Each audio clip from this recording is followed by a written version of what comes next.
America की वापसी के बाद अफगानिस्तान में तालिबान की सरकार आई थी और तालिबान की सरकार को लगभग 3 से 4 वर्ष पूरे हो चुके हैं।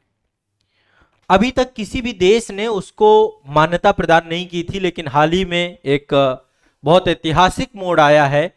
रूस ने अफगानिस्तान में तालिबान सरकार को आधिकारिक रूप से मान्यता प्रदान कर दी है और 2021 के बाद ऐसा करने वाला रूस पहला देश बन चुका है।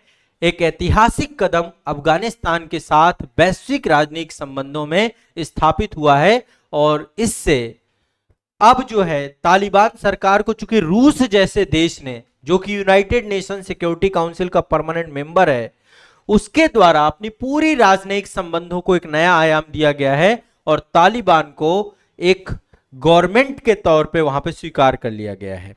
अफगानिस्तान में तालिबान सरकार को मान्यता प्रदान कर दी गई है, अपने राजनयिक संबंध स्टैब्लिशमेंट कर लिए गए। आप सभी जानते हैं रूस लंबे समय से युद्ध में फंसा हुआ है और युद्ध में फंसे होने के कारण से उसमें बैन लगे हुए हैं, मल्टीपल बैन लगा दिए पूरे यूरोप ने, अमेरिका ने। तो अब ऐसे में एक महत्वपूर्ण कूटनीतिक घटनाक्रम सामने देखने को मिल रहा है कि अफगानिस्तान को रूस के द्वारा मान्यता प्रदान कर दी गई है, तालिबान को मान्यता प्रदान कर दी गई है और यह पहला देश बन गया है, पहला देश।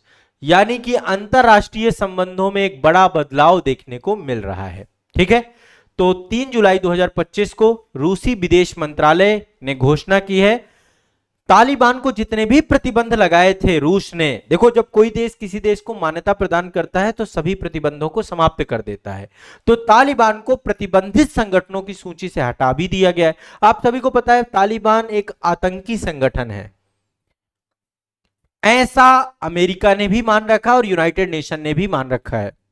लेकिन यूनाइटेड नेशन सिक्योरिटी काउंसिल का पहला मेंबर रूस, उसके द्वारा तालिबान को प्रतिबंधित संगठनों की सूची से हटा दिया गया है, पूर्ण राजनयिक मान्यता का रास्ता दे दिया है। ठीक है, और अफगानिस्तान में नए राजदूत गुल हसन के द्वारा औपचारिक रूप से इनको अफगानिस्तान का जो है राजदूत भी स्वीकार कर लिया गया है। तो ये एक नया बयान देखने को मिले हैं। अब तालिबान, चूंकि उसको मान्यता प्रदान हुई है तो तालिबान इस कदम का स्वागत करेगा ही।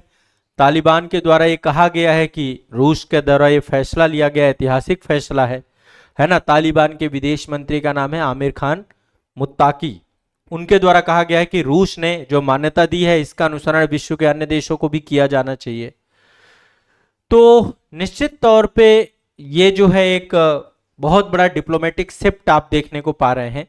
अब आप सभी को पता है कि अगस्त 2021 में अफगानिस्तान से अमेरिकी और नाटो सैनिक वापस हो गए थे, तालिबान वापस सत्ता पे आया था और जब सत्ता पे आया था तो आपने देखा था वहां पे बड़े स्तर पे जो है तालिबान के द्वारा सत्ता को अधिग्रहण किया गया, वहां के नागरिकों को प्रताड़ित भी किया गया, पूरा देश नियंत्रित किया गया।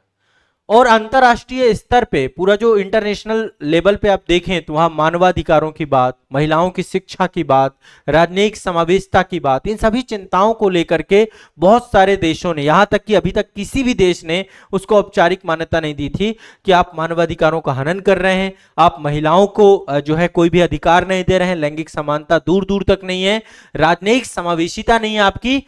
तो तालिबान को किसी ने भी अभी तक इसी कारण से समर्थन नहीं किया था, लेकिन रूस ने अभी समर्थन किया। विदेश नीति में मैंने आपको बताया कि जब अपने राष्ट्रीय हित आगे आते हैं सब कुछ सही हो जाता है। ठीक है, तो एक बार मैप में आप देख लीजिए, ये अफगानिस्तान है आपका। ठीक है, और अफगानिस्तान की सीमा जो है यहाँ पे तुर्कमेनिस्तान से लगती है, इधर ईरान से लगती है, ईरान के साथ भी अभी हालात काफी, और इधर पाकिस्तान से लगती है, भारत के साथ भी सीमा लगती है। 106 किलोमीटर की सीमा, ज्यादा बड़ी सीमा नहीं है लेकिन 106 किलोमीटर की सीमा लगती है। तो रूस की जो मान्यता है इसका राजनयिक महत्व बहुत ज्यादा है। इससे क्या है, आप सभी को, जैसा मैंने बार बार कर रहा हूं कि यूनाइटेड नेशन सिक्योरिटी काउंसिल का परमानेंट मेंबर है, बल्कि मध्य एशिया और दक्षिण एशिया में देखें तो क्षेत्रीय सुरक्षा और कूटनीति के दृष्टिकोण से रूस की एक अहम भूमिका है पूरी तरीके से। और तालिबान सरकार को आधिकारिक तौर पर मान्यता देकर रूस तालिबान शासन के तहत अफगानिस्तान के साथ पूर्ण राजनयिक संबंधों का दरवाजा खोल चुका है, पहला प्रमुख शक्ति बन चुका है। और इस कदम के बाद आप देखेंगे अगला देश आपको अभी चाइना निकल के आएगा, उसके बाद अगला देश ईरान निकल के आएगा, फिर पाकिस्तान निकल के आएगा। ये सारे देश यहाँ पे धीरे धीरे अफगानिस्तान को मान्यता देते हुए आपको दिखेंगे, क्योंकि इनकी सीमाएं भी लगती हैं और धीरे धीरे जो है, देखो भारत एक डेमोक्रेटिक कंट्री है, हम डेमोक्रेसी को, हम मानवाधिकारों को, हम लैंगिक समानता को, इन सभी को पूर्ण समर्थन देते हैं। अफगानिस्तान के साथ जब वहां पे लोकतांत्रिक सरकार थी, भारत के बहुत अच्छे संबंध थे, लेकिन जब से तालिबान आया है, हम अफगानिस्तान के साथ हमारे संबंध कमजोर हुए हैं पहले से। लेकिन हम चाहते, चूंकि हमारा पड़ोस है, तो ऐसे में हम भी कहीं ना कहीं पे इस चीज को लेकर के खुद सोचेंगे कि भाई इस मुद्दे को किस तरीके से संभालना चाहिए। तो ये पहली बार मान्यता दी है। और मैं आपको थोड़ा सा और बता दूं, तालिबान के बारे में आप सभी जानते हैं, एक सुन्नी इस्लामिक कट्टरपंथी समूह है, और ये बना भी तब था जब यूएसएसआर कोल्ड वॉर के टाइम पे इसको बनाया गया। अमेरिका ने ही इसको समर्थन प्रदान किया था, रूस के खिलाफ ही बनाया गया था, उस समय यूएसएसआर हुआ करता था। लेकिन वर्तमान में देखिए डिप्लोमेसी कहां तक चली जाती है। तो एक सुन्नी इस्लामिक कट्टरपंथी समूह है, और इसने पहले भी शासन किया था 1996 से लेकर 2001 तक अफगानिस्तान में इसने शासन किया। फिर 2021 में अमेरिका की एंट्री होती है, अमेरिका जब वापस जाता है तो फिर से अफगानिस्तान में शासन करता है। तो दोबारा दूसरा कार्यकाल है शासन का। बीच में डेमोक्रेटिक सरकार थी जो कि अमेरिका के द्वारा एस्टेब्लिशमेंट की गई थी। 1996 से लेकर के 2001 तक सभी देशों ने तब भी मान्यता नहीं दी थी। पाकिस्तान ने दी थी, सऊदी अरब ने दी थी, यूएई ने दी थी, इन देशों ने मान्यता प्रदान की थी। तो संभवतः रूस ने मान्यता दी है, तो हो सकता है फिर आगे खड़े हो जाएं, है ना। पाकिस्तान तो पड़ोसी ही है, वो तो देगा ही। इसके अलावा जो है, इस पे तालिबान पे लंबे समय से संयुक्त राष्ट्र संघ के द्वारा और जो अन्य बहुत सारे संगठन है, ओपीसीडब्ल्यू संगठन है, इनके द्वारा पूरी तरीके से इसको प्रतिबंधित कर रखा गया था, इस पे प्रतिबंध लगा दिए गए थे। लेकिन रूस के द्वारा जो ये रणनीति पूरी तरीके से की गई है, इस रणनीति के तहत संभवतः चीजें बिगड़े।